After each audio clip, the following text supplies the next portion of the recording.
How you doing, YouTube? Matt with Massive Beer Reviews back with a little bit of Massive Beer Editorials. Second one, just did my first one last week. If you haven't watched it, head on back a week. Going to try the postseason Saturday, so it should have been last Saturday, but chances are you aren't watching this today. I put this up. But did my first one, and I kind of enjoyed it, to be perfectly honest with you. It was the rise of the IPA. That's kind of what I talked about and where it came from and how it became so big and my thoughts on why, at least, not necessarily fact, because it is an editorial, which means an opinion. But we figured we'd keep this ball rolling, and this week I wanted to touch on basically just marketing. And not just marketing, but marketing, from, inception to kind of where beer started to really take off to manufacture Rarity, can art, and social media, and that whole fucking thing. So, kind of like it's a cool thing. It's something I've always been interested in. Just marketing and market manipulation in general. So I thought it'd be a fun topic to talk about because I don't think a lot of people have, and I'm going to do it. So here we go. Again, let's preface this with a little bit of disclaimer. Again, I do light prep on this. My whole marketing prep is basically me. I have an iPad right here, and I jotted down about maybe 20 points that I hopefully will cover about 10 minutes ago. That is my fucking research, and it's all going to be shooting from the hip. So I might skip things, I might move over things, I might forget some things. But again, it's part for course for what I do. So you take it for what it's worth, and enjoy it. And if you have, a second opinion, you want to op-ed this, or you want to kind of go back or whatever, if you do beer tubing or writing or just want to put in the comments, I'd love to hear from you, because this is meant to not only express my wackadoo fucking ideas and opinions of what's going on, but it's meant to start conversation. Conversation is a good thing, especially if I'm the one yammering into a camera. At least my narcissistic side thinks so. Anyway, marketing. Beer marketing. I've always been wrapped kind of in beer marketing pretty much my whole life. My parents owned a bar well before I could drink. I mean, I had my first beer probably when I was 4, so technically I drank before they had a bar. But, when I was right around when I started to get closer to my teen years, around 10 or so, my parents decided they want to move. We lived in New Jersey, grew up, Toms River, New Jersey. We would vacation in the Poconos, and we actually moved to the Poconos. My parents bought and ran a bar for several years. Sold it before I could really take advantage of it. But I was always kind of wrapped in beer marketing. But it was like old school kind of beer marketing. It was your old kind of signs and obviously label art has always been kind of around. But it's always been just, generic kind of signage. That was old school kind of beer marketing. You got your neons, you got your glowing fucking signs. You put them in your bar. That was kind of the long and short of it when it came to beer marketing. Sure, there was commercials. Sometimes there was, popular athletes, things like that involved. But in general, from what I've always noticed, it was very kind of traditional style marketing. You look at some of the old school marketing, there's some misogynistic style stuff. There's some pretty fucking dicey conversational stuff nowadays. But in general, it's been pretty much par for the course. Old school kind of beer marketing. And then when I got to be a bit older, when I got to be, in my mid to late teens, and you had this whole kind of rush of like the whole bitter beer kind of against argument. It was like, oh, don't drink that bitter beer thing. I remember those vividly as a kid. I had that one guy who would make the bitter beer face. You got that one kind of weird actor guy who could like wrap his like lip around half his face and thing like that, and be like, that was like the most popular beer marketing ploy there was. Sans maybe your Clydesdale horses and stuff like that you would get from Anheuser-Busch when I actually was in Anheuser-Busch, and your whole Beechwood aging and like things like that, like kind of like little buzzy words that they would use kind of going on. And that's not necessarily what this is about. I just want to kind of just start from the beginning and kind of cliff note it up until now. And then when craft beer kind of took off, and what I believe craft beer started to really take off was right around the turn of the century, right around the year 2000. It wasn't so much that beer was... I don't think beer marketing, even though... How do I put this? I don't think they didn't give a shit about beer marketing, but I think craft beer in general, beers being a craft beer in general, was almost marketing enough Your old school breweries, your Sierra Nevadas, your Anchor Steams, your breweries like that. The fact that they were a kind of crap brewery was marketing alone. I mean, their labels were more vivid, more bright, more designed, I guess you would say, from your traditional macro kind of Bud and Miller and Coors kind of things. There was a bit more to them. So yeah, sure, that was something, but I think that kind of is born out of just being a creative person and making something a bit more interesting than rice and wheat and generic hops. And so it was almost like craft beer was a marketing ploy in itself. And for me, when I initially got into beer, I got into it through the Belgian door of things, and Belgian beers always kind of intrigued me as far as not just that they were unique, interesting beers, but especially put up against kind of like the old school kind of American craft beers. There was variety to them. There was different label designs. There was awesomely badly drawn labels from like a lot of your Trappist breweries and a lot of your Belgian breweries. There was so many different shapes of bottles. Not saying there wasn't a variation of bottles in the United States, but I mean, over there it was so different from, cork and cage bottles to gorge top bottles, flip top bottles to, just, stubby bottles, fat bottles, long bottles, shape bottles, embossed bottles. There was so many different variants in the style of beer. It's one of the things that, besides the taste and besides being introduced to beer through that world, it was the kind of the uniqueness of the shapes in the yard designs in Belgian beers that kind of like a lot of times I would pour it or have it poured for me. I'd sit and actually stare at these bottles and I'd look at them. And I'd be kind of, I wouldn't say blown away by them, but I'd be kind of impressed. I'd be like, wow, this one's this, and this one's that, and this bottle shape is cool, and things like that. And you actually get to the point where you even talk about some of the old school Belgian beers. I mean, one of the most iconic Belgian designs, Trappist designs, is Wet Veltrin, Westfalen, however you want to pronounce it. And it's just literally a blank bottle with a colored cap and a number on it. And to me, that's an iconic kind of marketing ploy. Did they mean it that way? No. They probably just made bottles and they threw a cap on there and they said, let's color code it for simplicity. But when you go through the long and short of things, it ended up being a kind of marketing genius thing. Now stands out from the pack. And that's a lot of beer marketing in general. So, you start to kind of get into the, late 90s, early 2000s with your kind of different kind of labels like that, whether it be from the Belgian side of things or different kind of marketing from the United States breweries. Not necessarily that they have to do marketing, but just being craft alone, that kind of fills that void of having to be marketed. I don't know if that makes any sense to anybody out there. It's just that it's new, it's craft. That is what the marketing was, is that it was different. They didn't necessarily have to have infinite amounts of money to kind of throw into budgeting, to art design, to marketing departments and things like that. And then you start to see like these different kind of like ploys, I guess you would say, come up. Not necessarily ploys is maybe a bad word, but you start to see breweries start to do a lot of like different kind of dating on their bottles, whether it be born on dating or best before kind of dating. That's a little bit of groundswell from the public. They actually wanted to know when their beers are going to be kind of good to drink and things like that. But it was a little bit of a, I don't know what the word I'm looking for is. I get it. I've always gotten it. I've always liked born on dates. I don't like best before dates. They're kind of arbitrary because if you don't have a standardized dating system on when you date stuff out from, it kind of doesn't make sense to me.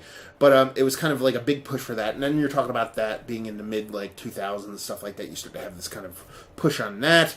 And that to me is when the marketing parts really starts to explode. Again, like I said, I'm kind of shooting from the hip here, but you're starting to talk about the mid 2000s to the 2010s. Then you start to get all kinds of different things going on. You start to have tasting notes and food pairings start to be put on beer. You know what I mean? What you're going to taste in this beer. This is what this beer is going to taste like. and this is what we're going to provide to you as a consumer.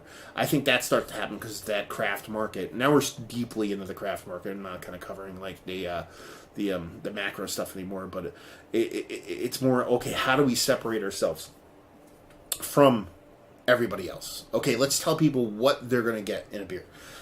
Again, not my favorite ploy. I do enjoy a little bit of an idea of what a beer is. Again, style should usually do that, but that's another part of this fucking conversation.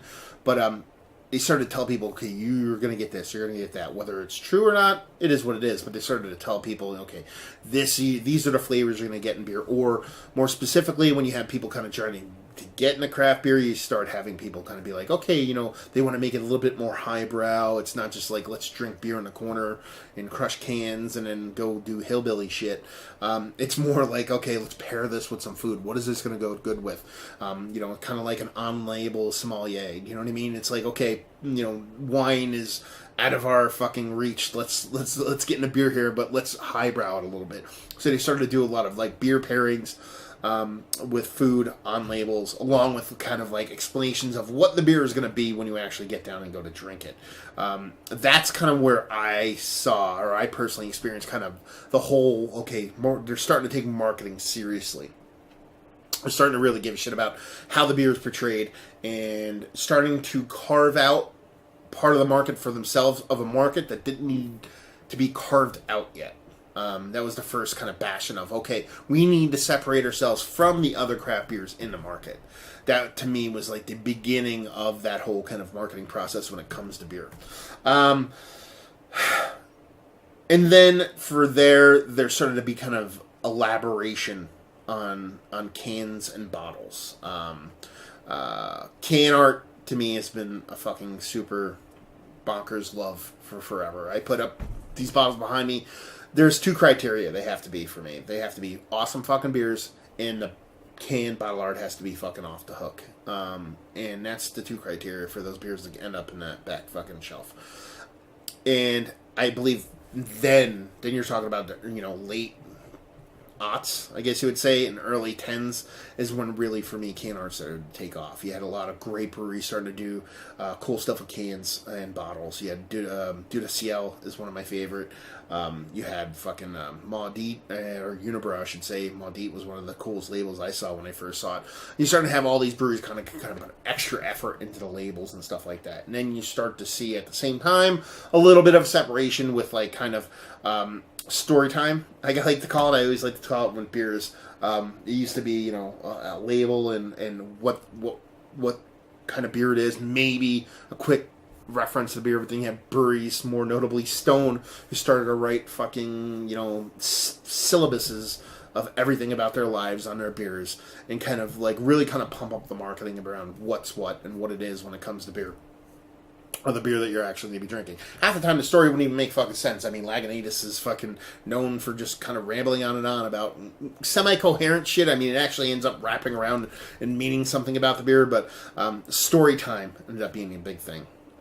So you're starting to inch forward. So you have people start carving out kind of niches with kind of definitions of what their beer should be. Art design starts to go a little bit kind of crazy in a good way in my eyes. Story time starts to separate themselves. Then you start to get to a little bit more of a pompy circumstance kind of thing. Wax beers start to become like a big thing. You know what I mean? You start to see kind of wax popping up on beers here and there. And again, we'll start talking about the early 10s, aughts, about 7 or so years ago. Wax starts becoming a prominent thing. I mean, not like it is today where it's like every other fucking beer is wax. I'm waiting for a canned wax can to come out. But started to see wax to come out. Sure, there was a reason behind it, oxidation, things like that, but I think breweries started to use it as kind of a ploy, as far as a marketing thing, in order to get people kind of excited and kind of interested in the beer and be like, oh, wait, that thing's wax. That might mean that it's something kind of important or something I should pay attention to because there's wax involved in the beer. And that's kind of how things stayed for a bit. You had these wax beers were like the pinnacle. That was the thing. People were like, holy shit, there's wax in a beer. Or sometimes bottle shape would take precedence. There'd be like, oh, that's kind of a kooky little bottle shape on there. The label design, how it was written. Again, you still have to make good beer. What's inside matters. But right around then was right around when social media really started to take off. This is a lot of this marketing is going to end up wrapping around the social media, and then it became like kind of like people telling people what's what when it came to like what's good and what's bad about beer. And right around the same time, you had your New England style kind of IPAs kind of hit the road or hit the kind of shelves, and the leaders in the clubhouse, the people that are accredited with doing that, or your New England stuff. Let's just go with Heady Topper. What do we all think of when we think of Heady Topper? Personally, what I think of is, besides drink straight out of the can, is a 16-ounce can. Now, it's kind of like one of those weird things where if you're old enough and you mention like, a record, an LP, a vinyl record, or you mention a tape cassette, or you mention something like that, you don't think anything of it. But some people will be like, what do you mean a fucking 8-track tape? Or what do you mean fucking a 45 adapter? Or what do you mean a fucking, a metal tape versus a non-metal tape? Nowadays people go, what do you mean a 16-ounce can? That's what beer comes in. I don't think people realize the impact the 16-ounce can, more specifically the stickered 16-ounce can, has had on beer and beer in general. It's one of the most accidentally weirdest scenarios when it comes to marketing in general, and it's probably it's the reason why I'm fucking making this video, because I just wanted to rant about it. The whole 16-ounce can revolution is, I don't even know. It's like it's not purposeful. I don't believe it happened on purpose. I believe it happened on accident. But now it's pretty much what people look for as a norm. The 16-ounce can was born out of necessity. Okay, brewers wanted to put stuff in cans because it was cheaper and it was easier to do. You know what I mean? 7, 8, 10 years ago, beer wasn't nearly as profitable as today. It's quite a bit more profitable today, especially from access and social media. Again, kind of pumping it out and drumming it up. But back then it was, you had to cut corners where you could. And the can came a long way. There used to be a stigma about it, about how the linings kind of didn't hold up. And there was a little bit of kind of like, I don't know if I really want to drink a beer out of a can. A lot of that shit got squashed over the years.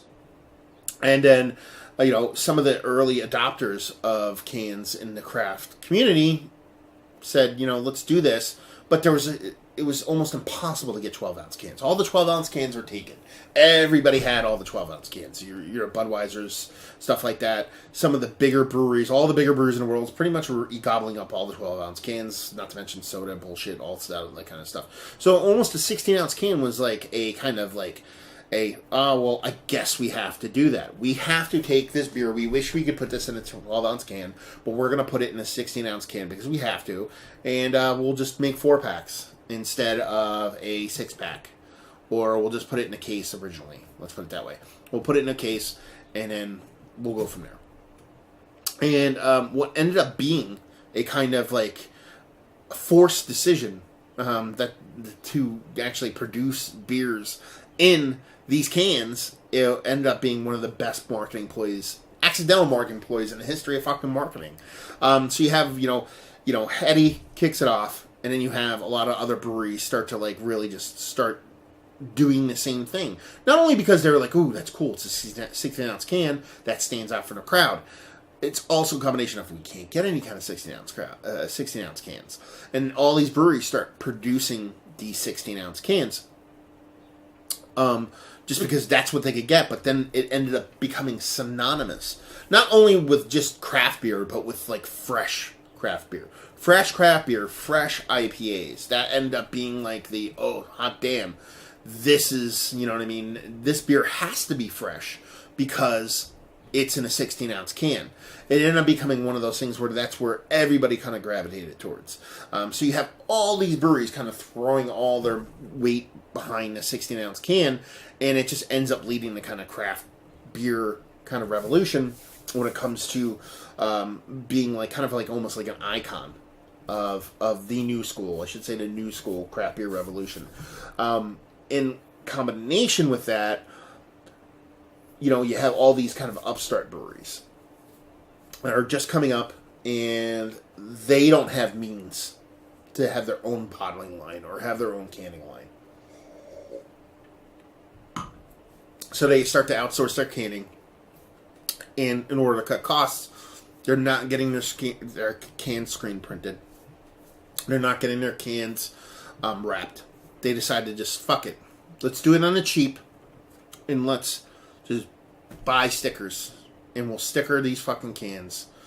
And that'll be, we'll just get them out the door that way. We don't want to spend this extra money on getting them wrapped, getting them screen printed. Let's order blank cans, and we'll sticker the shit out of them. We can order in bulk. We can bottle and can whatever the fuck we can do. And then we don't have to worry about having too many cans or too little cans, and we'll do it. And that, again, ended up being another kind of marketing accident, falling ass backwards in the shit of crazy proportions, to the point where now people almost don't even want a can of beer unless it's a stickered silver can. So it's like the one Seinfeld show, they talk about like Kramer being like unlucky, and they said unlucky, he's like, he'd fall ass backwards in the shit and make $1 million, just something like that.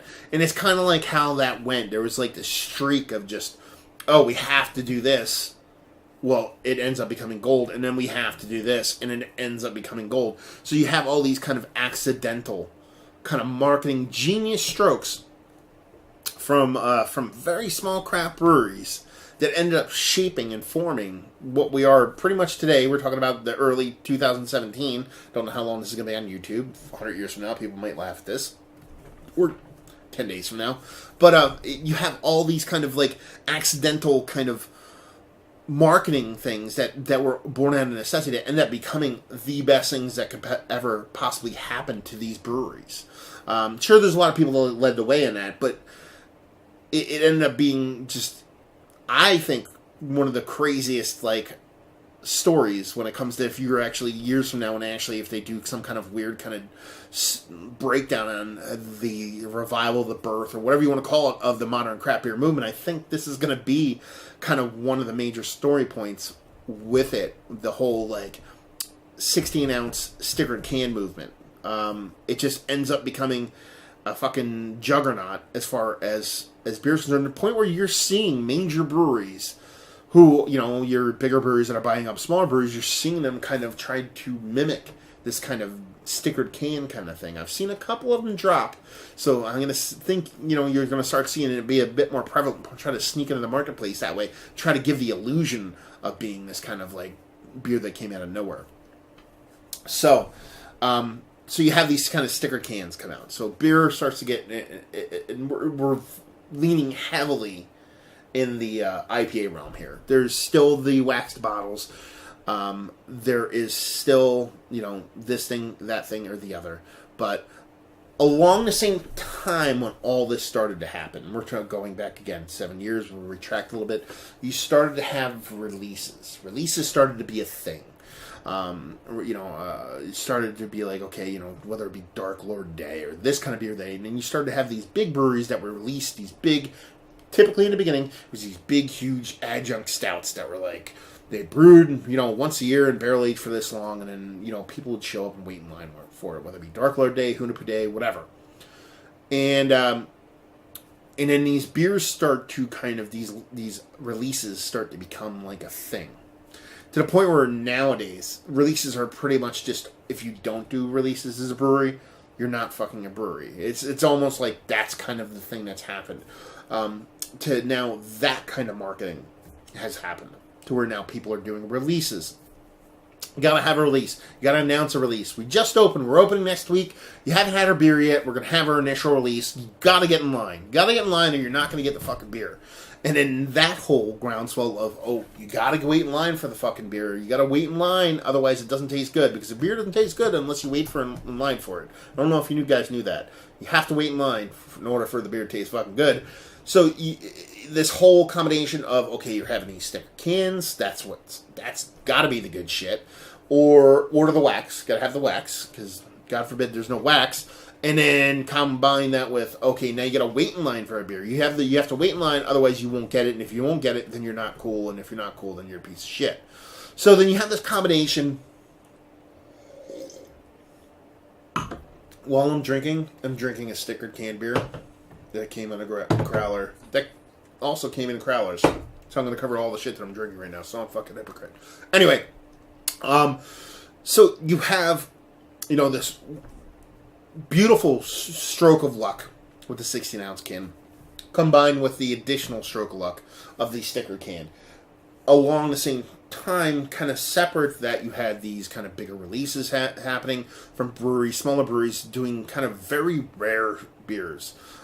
So rare that only thousands of people could have them. But, in the initial standpoint, it was lower allocations. So you start to have these kind of like releases that all kind of culminated in, as I said, the kind of can revolution, the sticker can with the release. So you have this kind of marketing put it accidentally, for a portion, now people know what they're doing, accidentally appealed to the addictive personality of people, which is, I have to have it. If no somebody else has it and I don't have it, that sucks. And it's the coolest, newest thing. So you're having a item, which is beer, more specifically the IPA, but barrel-aged beers because they're rarer because they don't come out as much. You have the thing that is relatively quick turnover that people can't have unless they put in the time and effort, and that is also happening like by hundreds of thousands of people daily. Like, I don't say daily, but there's like hundreds of breweries doing this weekly. You know what I mean? If not thousands of breweries doing this weekly. So you have this false rarity, false rarity, manufactured rarity that's happening. And that's kind of where I'm kind of swiggling in this whole big thing of the manufactured rarity. That was the actual catalyst for this whole thing. And that's kind of where this is going to cut off the rails, and I'm going to probably talk way too long, is that a lot of this, what beer has become now is manufactured rarity. This beer is so rare, they've hook, line, and sinkered. And I'm not saying this is not absolute. There is rarity, and there are beers that are really delicious that come out every now and then, and if you don't wait in line, you're not going to get it. But a lot of breweries, more specifically the newer ones, with the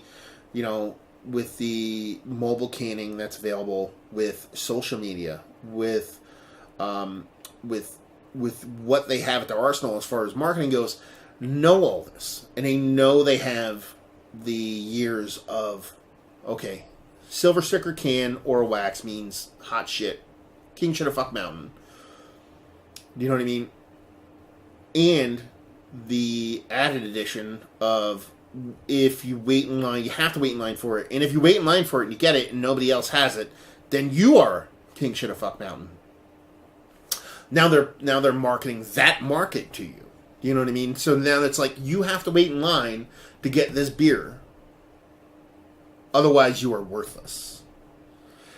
And it works. It works so fucking well. It works so well. And it's kind of like, I get it. You know what I mean? I get it, but at the same time, it's so transparent. I kind of find it weird that so many people don't get it. You know what I mean? Not to say I'm fucking know shit that other people don't. You know what I mean? I'm just saying, how do I put it? Like, back in the day, I used to do a lot of music stuff. And there was a couple of people that ended up being pretty popular musicians in and around my area, but they were horrible musicians. Why were they good musicians? Because they were smart, and they marketed themselves in specific ways. They would actually end up becoming show promoters, and they would book shows. Whenever they would book shows, they would put popular bands on the bill. And when they would do that, they would create a flyer, or they'd do whatever, and they'd put the popular band here, their name in the middle, and then put all the other bands small beneath it. Okay? And what they're doing there is going, oh my god, this guy's awesome, this guy's awesome, who the fuck's this guy? And over time, people would just assume that person was great based off of where they were on the bill. Now, that shit catches up with you if you don't make good stuff. You know what I mean? You have to make good music, you have to make good beer. So I'm not saying someone can make shit beer. Well, no one can make shit beer. I'm not saying someone can make shit beer and become that. Some people can make okay beer and become that. But, you know what I mean? You still have to show and prove and produce a product. But you start to have all these companies that realize that this is where people are in the craft beer world. If you watch my previous kind of ranting thing, I talked about how people got into IPAs and how it's a new wave of people, and most people just got into beers, so they really don't know what beers, what's what outside of an IPA, and they're just into what's new and cool. This is goes a little bit hand in hand in that, and then you have all these people being marketed to in a way that they all feel like they have to wait in line to get this beer. So they go and they wait in line and they get the beer and then they show the beer off on social media, which is, this has pretty much all to do with it because it's social media and we're all writing our own fucking reality shows, so we all believe everybody's hanging on our every word. And says the guy talking into a camera by himself. And where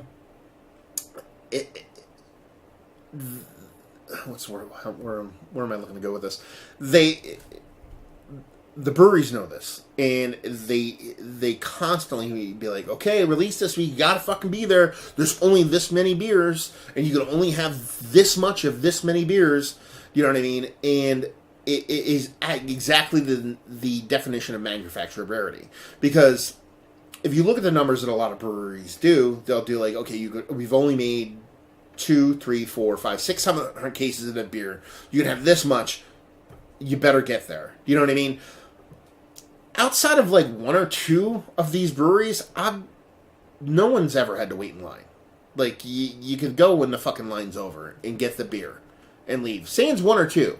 Now, maybe they're preying on that fear that you will miss that one that's that great. Well, most people don't drink the fucking beer before the line's actually full, so it's just kind of random chance. But they kind of prey on this kind of feeling of being left out and not having the best, greatest thing. It's like the iPhone. If the iPhone released every week, and it's kind of like feeding into that weird kind of self-absorbed. And I'm saying this, I'm trying not to say this in a super condescending way, but it's like everybody, we all have the egos, and we're all a bit self-absorbed. Is that we're like, okay, I have to be the guy that has these beers, and breweries know this so much. So now marketing has reached that level. There's still the traditional marketing that you have from the huge macro guys, the medium level guys. You still have a bit of the kind of, you have their little release thing. You know, you have your Bourbon Counties of the world. You have your, KBSs of the world that, they still do their, we're going to release it on a specific day. You got to wait in line at a retailer to get it. But this whole kind of groundswell around the local brewery doing the can release that you have to be there. If you're not there, then you're a piece of shit and you're kind of not cool. Is kind of preyed on everybody's fucking psyche and everybody's ego to now where that's the thing. They've got everybody kind of hook, line, and sinker to where people feel almost like an addiction, like a gambling addiction or whatever. They have to be there. If they miss it, oh my god, what am I going to do if I miss that?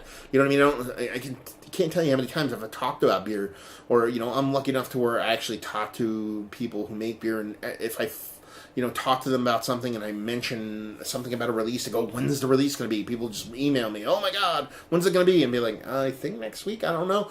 People are so kind of dialed into this kind of release mentality that now all these things, the sticker can, the actual rarity of the beer they actually get to where, and I didn't even touch on it, there was a point where these beers, you couldn't actually get them. The breweries made such limited amounts, you'd be like, okay, you kind of had to go to the brewery and hang out for a minute. Not wait in line for 5 hours, but hang out for a minute. That snowballed into something that people feel they need to do, that it ends up, and I'm rambling, it ended up becoming this crazy release civilization, to where so many people feel they need to do this, to where it's almost like they can't even sell it enough. You know what I mean? Like, they just, like, they don't even have to do anything at this point. I've actually had people write me, friends of mine, actually write me and be like, oh my god, are you gonna go to this release? And I don't really go to releases. There was a local one I went to a couple times just because it was local and you had fun in line, but I even stopped going to those. Because I don't know about you, but I don't try hard, but I get every beer I want, essentially. You know what I mean? Sans a couple, like, crazy, weird ones. So, again, to me, I know it's weird, and I don't think it has anything to do with me doing beer reviews or whatever. I just asked some people for some stuff, and I ended up getting it. I'm lucky. But anyway, I've actually had friends actually write me and be like, oh man, are you going to this beer release? You gotta go to this beer release. And I'm like, who is this brewery? And I'd be like, oh, it's awesome. It's called blah, blah, blah, blah, blah. They make great beer. And I'd be like, wait a minute. I'd be like, which beers have you had from these people that are fantastic? And they'd be like, well, no, they just came out. And I'm like, what do you mean they just came out? You told me the beer is great. And be like, yeah, it's great. And be like, have you had it? And they're like, no. And I'm like, how the fuck do you even know the beer's good? You know what I mean? You don't even have the fucking beer from a brewery that just opened. Why the fuck should I even give two shits? Sure, I give a shit because it's another brewing opening, and if they're a good brewery and they're doing things in ways that I enjoy, that I will support them. But at the same time, to get that bent out of shape for a brewery that just opened up just doesn't make any sense to me. So you get this big, huge kind of groundswell around the cans, the size, the stickers, the whole nine. You have breweries actually generating manufactured rarity. The whole line thing. There's the allotment thing too. There's producing enough beer. It's kind of like the Nintendo way of doing things, which is like kind of produce just enough to where you know you're going to run out, as opposed to like, you know, producing too much and then just having too much extra. We've had breweries around here have that happen to them. We had a specific brewer around here started doing it, and you know, people stopped showing up because he was producing too much, and you know, changed the hours in which he was doing things, so his beers weren't selling out as fast as he liked, so he started cutting back allocations, things like that. So there's that whole game of kind of manufactured rarity. We were actually, you know, trying to get it to where the beer just runs out to where almost everybody gets it, or everybody gets it that way. You're like, oh, we're the only people to get it. Every single person got it, but it was just enough for every single person. So, lump that into, retract a little bit, societies. Societies is another thing that's weird. It's always kind of been a weird marketing play for me, because it's almost like societies are essentially a way for a brewery to borrow money without having to pay interest. I mean, I'm pretty sure everybody, I would hope everybody understands that too. I think they are a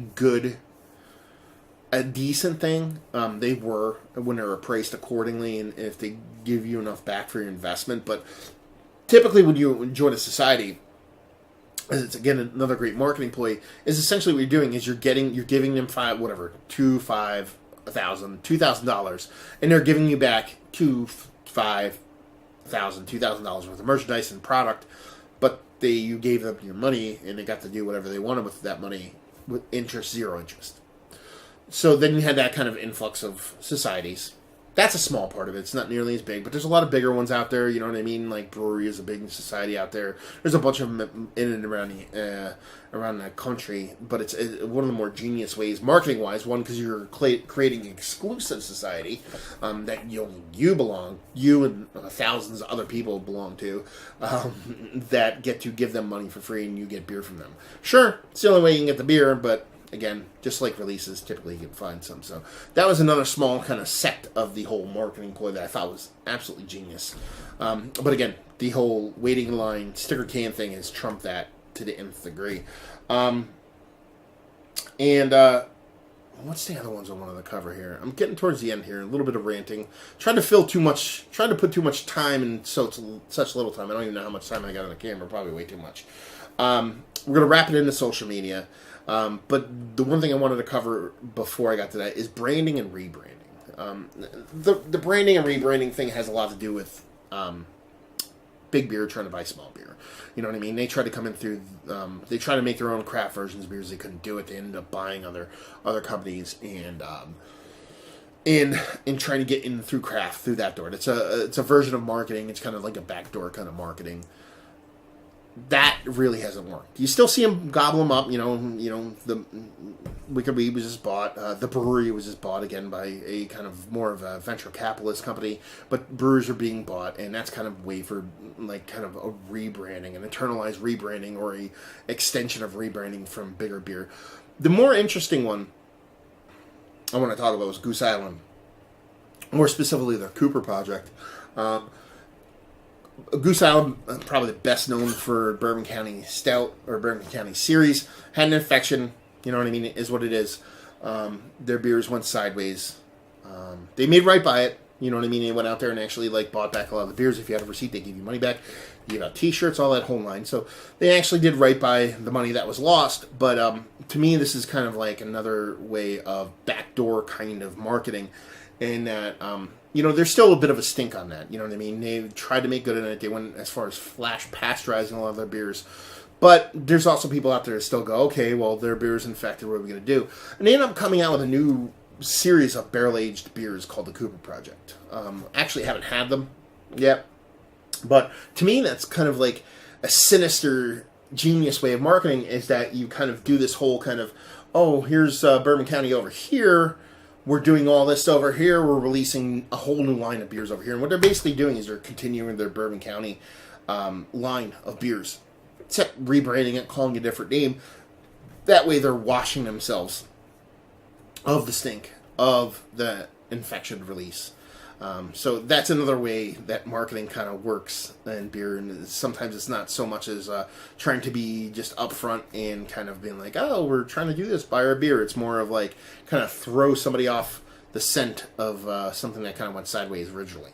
And like I said, all this kind of wraps around to social media. Social media to me is by far and away one of the biggest boons for beer in the history of mankind. More specifically, Instagram. And maybe that's more me because I deal with Instagram more.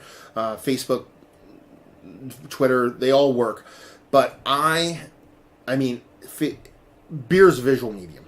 You know what I mean? As much as a physical taste, smell, it's also a visual thing. A lot of people like the way beers look. They like the can art, they like the look of the beer, they like the glassware, they like the whole nine. And it just seems like Instagram has lent itself to become one of the biggest marketing machines that could ever be produced for beer. Again, I'm a beer guy, so a vast majority of what I do on Instagram, especially my beer Instagram, is all beer stuff. But it's insane the amount of marketing that goes on Instagram. And not just from breweries. I mean, me included. I basically promote all these beers for these people. I'm not going to lie, I do get some beers from breweries. It doesn't suck. But a good portion of it are either given to me by friends or I'm getting them myself. So I'm actually doing free I'm wearing I thought I was wearing a brewery shirt. I wear brewery shirts. I review beers. So I'm essentially giving free marketing to these companies. And you have so many people doing this, whether it be on Instagram, Facebook, YouTube, a lot of that stuff. So marketing in general is so weird because it went from, right when craft beer came out to being something that is just almost like personal. And that's kind of social media in a whole. Like everybody, like I mentioned it earlier in this whatever, now probably 40-minute rant, is that everybody feels like they're part of their own reality show. That's social media. That's it in a fucking nutshell. And you have all these people that sit there and believe that everything they say and everything they do, everybody hangs on. And when people talk about beer and they show off their beer, they're almost saying, I approve this. Not only do I approve this beer, I know I approve it, therefore you should pay attention because I am King Shit of Fuck Mountain, so you should drink this. So, and that's the kind of mentality that kind of beer has glommed onto with social media, and that everybody kind of has this kind of loyalty to whether it be styles or breweries or whatnot, to the point where it's almost like a sports team at this point, to where they're just like, oh my god, this is the best thing ever, you need to drink it, I'm going to keep showing you these beers, I'm going to keep showing you this beer and this glassware and this angle and this whatever, and it's insane the amount of money these companies would lose and would not be as popular if social media didn't exist. So to me, it's a weird thing. This is a little bit of jumbled kind of editorial. It's a lot to cover. I probably should have segmented this up a bit, but it's my shit. But to go from how beer kind of came out to where it actually craft beer became popular, and how it ended up kind of trying to carve out niches for itself from within itself, to now where it's just kind of selling everybody on the same product, but in a way that they're not telling you need to have this beer because it's great. They're saying you need to have this beer because if you don't have it, you're going to miss out. And that is one of the most fucking potent, one of the most fucking, alluring things for, especially today's day and age, with how much information and social media and stuff like that. It's almost irresistible for a lot of people to be refused something they know they can have and something that they enjoy. So it's like marketing went from please buy our product to where it's kind of like it's like the shitty boyfriend or girlfriend that treats you like shit, but you can't fucking leave. That's where it's kind of gone to. But there's still honesty in the game. There's a lot of breweries. I mean, you listen, the breweries need to make a buck. So to tell them not to to market their product is fucking insane. But there's still like, breweries that still try to kind of shut up and do their thing. You know what I mean? There's some that are a bit more, highbrow and do kind of crazy shit. Carton is one of them. I think they be a bit kooky with their marketing, but their releases are, hey, we have these beers, come and get them. You know what I mean? Kane, same way. Not to pick on or prop the Jersey guys up, but Kane, Fridays on fucking like 3 in the afternoon are like, we have beers, come and get them. You know what I mean? There's no week-long kind of drum-ups to it or anything like that. And then you have breweries, and this is one of the more interesting things. I actually heard this on a podcast, actually steal this beer with Augie from Cartons on it, is that an interesting thing, and I didn't notice until he said that, is that there used to be a big thing to actually put on a bottle that you were a craft beer. And it was a big thing for a lot of breweries to do that. There was like the calling card. It was kind of like their big thing to actually throw in bottles, and it was a big marketing thing for people to be like craft brewed, And with the influx of breweries being bought out by bigger companies, macro companies, technically those breweries can still say craft brewed, especially if they're owned by the original, or still managed by the original brewers and whatnot. So you're seeing a lot of breweries actually put independently owned or independently crafted. That's a unique one to see. I'm curious to see where that marketing standpoint goes, because you haven't been seeing it for all that long. But you see Trogs here in PA does it. A couple other breweries have been throwing it on there. So it'll be interesting to see where beer goes with that kind of wording, to see if that kind of separates the crowd with the whole macro bought up sellout crowd from the other crowd. But yeah, I mean, marketing, it has to be done. It's an integral part of any fucking commerce, of any fucking business. So I think it's cool. I mean, I'm a can art junkie. You see they're doing a CL fucking bottles up there, old school Thomas Hardy's, Belgian. Some of the bottles I have up there are strictly based off the bottle art being fantastic. Trillium, I love Trillium. One of the beers that I thought was one of the most mediocre ones they ever put out was their Sinister Kid, their original one, but it's one of my favorite labels, so I put it up there. But there's good portions to it. There's cool stuff to it. The marketing it can be fun. It can be fun, kids. But the whole manufactured rarity, take advantage of the addictive personality of people, stickered can, kind of wait in line, pseudo rarity thing, kind of irks me a little bit. So there you go. Another little editorial in the books. Again, long rambling one. We'll get these tightened up a bit, so I'll do my best. So if you stuck all the way to here, congratulations, you win my thanks. And that's about it. But hopefully you guys enjoyed it. I enjoyed the one before this a little bit more because it was a little bit more succinct. But like I said, we'll tighten it up, get a little bit tighter on these, make it a little bit more kind of digestible, if you will. But the series as a whole, I think I'm going to keep doing them. So again, if you enjoyed it, if you didn't, let me know. If you want to counter anything I had to say, do like an op-ed thing on this, more power to you, whether it be in video form, written form, whatever. Let me know. I'd love to start a conversation about anything I said today. If you felt I missed anything, if you felt I was a dum-dum, if you felt I talked too long, actually don't go over that one because that one's true. Yeah, let me know. There you go. Another little massive beer editorial in the books. Hopefully you guys enjoyed it. Hopefully you're enjoying a beer while watching this, and hopefully see you next time. Cheers.